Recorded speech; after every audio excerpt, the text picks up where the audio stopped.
Atiloltu garida lola che fila du Ammas kaida fqa ofirra kora kessa debi Tura fuldura jirta hundu ila la jira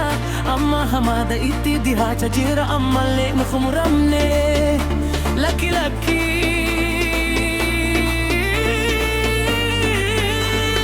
Dibba olana da sitti daga amudanda